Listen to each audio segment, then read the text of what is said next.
தந்தை, மகன், தூயாவியாரின் பேராலே ஆமேன். ஆன்ம வழிகாட்டி ஆகஸ்ட் மாதம் 18ஆம் தேதி செவ்வாய்க்கிழமை.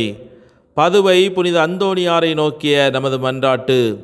இப்புண்ணிய திருத்தலத்தில் மாட்சிமை தங்கிய மேலான சிம்மாசனத்தில் கிருபாசனம் கொண்டு எழுந்தருளியிருக்கிற புனித அந்தோணியாரே, பரிசுத்தத்தனம் விளங்கும் லீலியே, விலை மதிக்கப்படாத மாணிக்கமே, பரலோக பூலோக காவலே, கஸ்தி துன்பப்படுகிறவர்களுக்கு பரம சஞ்சீவியானவரே, பாவிகளின் தஞ்சமே, உமது இன்பமான சன்னிதானம் தேடி வந்தோம். உமது திருமுக மண்டலத்தை அண்ணாந்து பார்த்து உமை கெஞ்சி மன்றாடுகிறோம். மகா சிரவணம் பொருந்திய புனித அந்தோணியாரே, சூரத்தனமுள்ள மெய்ப்பரே, பிசாசுகளை மிரட்டி ஓட்டுபவரே, திருச்சபையின் கருணையின் கண்ணாடியானவரே, உலகில் எங்கள் ஆதரவும் நீரல்லவோ, எங்கள் சந்தோஷமும் நம்பிக்கையும் பாக்கியமும் நீரல்லவோ. நீர் எங்கள் ஞான தந்தை என்பதை எங்களுக்கு காண்பியும். பிள்ளைகள் செய்த குற்றங்களை தாய் தந்தையர் பாராட்டுவார்களோ? உம்மை தேடி வந்த நிர்பாக்கியர் பேரில் தயவாயிரும். அழுகிற பேர்களை அரவணையும். அல்லல் படுகிறவர்களுக்கு ஆறுதலாக வாரும். நீர் இறங்காவிட்டால் எங்களுக்கு வேறு யார் இறங்குவார்?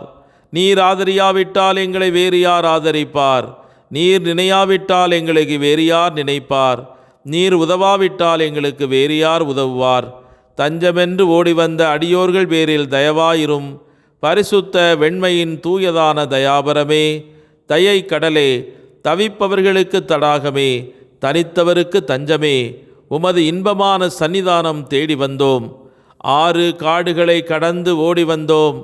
துன்பம், பிணி, வறுமை முதலிய கேடுகளினாலே வாடி நொந்தோம். எங்கள் நம்பிக்கை வீண் போகுமோ? எங்கள் மன்றாட்டு மறுக்கப்படுமோ? எங்கள் யாத்திரைகள் பலனற்றதாய் போகுமோ? எங்கள் அழுகை கண்ணீர் உம்முடைய இருதயத்தை உருக்காது போகுமோ? அப்படி ஆகுமோ ஐயா? எங்கள் அன்பான தகப்பனே, எங்களை முழுவதும் ஒப்புக் கொடுக்கிறோம். எங்களை கையேற்று கொண்டு ஆசீர்வதித்தருளும். ஆமேன்.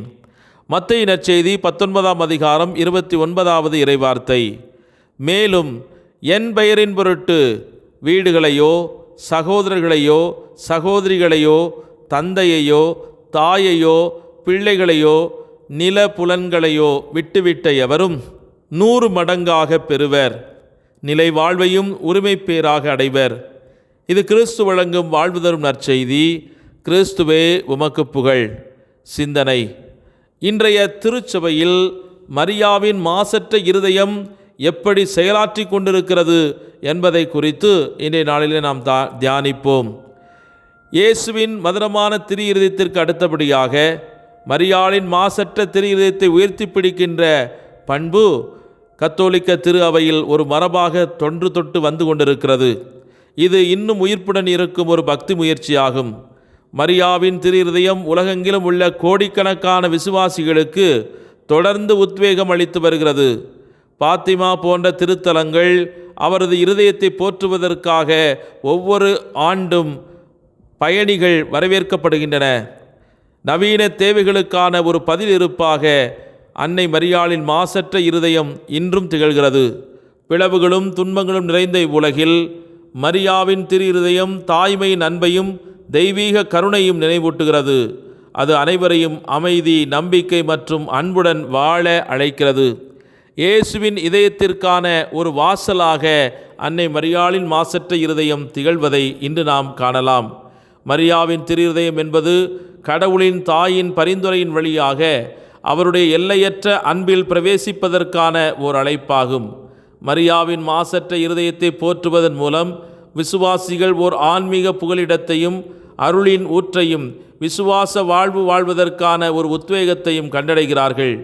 எளிமையான ஆனால் ஆழமான இந்த பக்தி தொடர்ந்து இருதயங்களை உருமாற்றி ஆன்மாக்களை கிறிஸ்துவை நோக்கி வழிநடத்துகிறது என்பதை நாம் உணர்ந்து மரியாளின் மாசற்ற இருதயத்திற்கு நம் குடும்பங்களையும் நம்மையும் தனிப்பட்ட விதத்தில் ஒப்புக்கொடுத்து இயேசுவின் இதய அன்பை சுவைக்க அந்த தாயின் வழிநடத்துதலை நாம் பெற்றுக்கொள்வோம். அதற்காக இணைந்து மன்றாடுவோம். ஜெபிப்போமாக. எங்கள் புகழ்ச்சிக்கும் ஆராதனைக்கும் மகிமைக்கும் உரிய அன்பு ஆண்டவரே, உம்மை போற்றி துதித்து ஆராதித்து மகிழ்கிறோம். தேவநீதி சிம்மாசனத்தில் வீற்றிருந்து எங்களை கருணையோடு கண்ணோக்கி வழிநடத்தி வரும் அன்பு தகப்பனே, மாசில்லா உம்முடைய திரு இருதயத்திற்கு எதிராக நாங்கள் எத்தனை முறை பாவம் செய்திருந்தாலும் எங்களை மன்னித்து உம்முடைய பிள்ளையாக மாற்றி எங்களை மாட்சியில் பங்கேற்க வைப்பவரே, உம்மையே துதித்து போற்றி மகிழ்கிறோம். வறண்ட பூமியின் வளத்தை வாழ்விக்க முகில்களின் மோதலை ஏற்படுத்தி மழை பொழியச் செய்து மானுடத்தை உயிர்ப்பிக்கும் உமது ஆற்றலால் இன்று எங்களுடைய வறண்ட தன்மைகளை செழுமையாக்க உமது தெய்வீக கருணையை எமது வாழ்வில் புதுப்பித்தருள உம்மை தாழ்மையோடு மன்றாடுகிறோம்.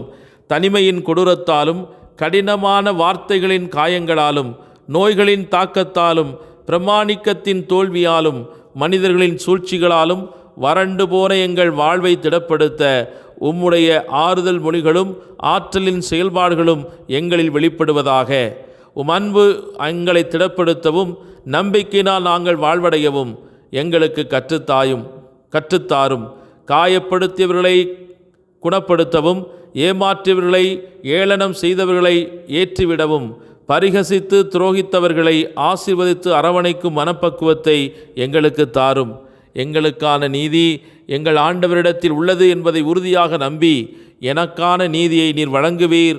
நான் அவமானமடைந்த தலைகுனிந்த இடத்திலே நீர் என்னை உயர்த்துவீர். ஏமாற்றப்பட்ட பொருட்கள் செல்வங்கள் மீட்டு கொண்டு வருவீர். எகிப்திற்கு அடிமையாய் சென்ற இடத்தில் யோசேப்பை ஆளுநராக மாற்றி அழகு பார்த்த நீரே, என்னையும் இன்றைய அடிமைத்தனங்களுக்கு மத்தியில் ஆள்பவனாக மாற்றுவீர் என்று உறுதியான நம்பிக்கையோடு உமது திருவடி பணிந்து வணங்கி உம்முடைய ஆறுதலுக்கும் குணப்படுத்தலுக்கும் வலிமைக்கும் எங்களையே முழுவதும் கையளிக்கிறோம். அன்பு ஆண்டவரே, உம்மை விட்டு பிரிந்து சென்ற எங்கள் ஒவ்வொரு நேரங்களிலும் நாங்கள் அனுபவித்த காயங்களுக்காக மனம் வருந்துகிறோம். இன்று உம்மிடத்தில் வந்து உமது ஆற்றலால் இன்று அதனை மேற்கொள்ளவும் அதன் மூலமாக எங்கள் வாழ்வில் வெற்றியடையவும் உமதருள் என்று எங்களை தாங்கி வழிநடத்த வேண்டும் என்று எங்கள் ஆண்டவராகிய கிறிஸ்து வழியாகவே மன்றாடுகிறோம். ஆமேன். எல்லாம் வல்ல இறைவன், தந்தை, மகன், தூய் ஆவியானவர் உங்கள் அனைவரையும் நிறைவாக ஆசீர்வதித்து புனிதப்படுத்தி வழிநடத்துவாராக. ஆமேன். இயேசுவுக்கே புகழ், இயேசுவுக்கே நன்றி. மரியே வாழ்க. இயேசுவின் இரத்தம் ஜெயம்.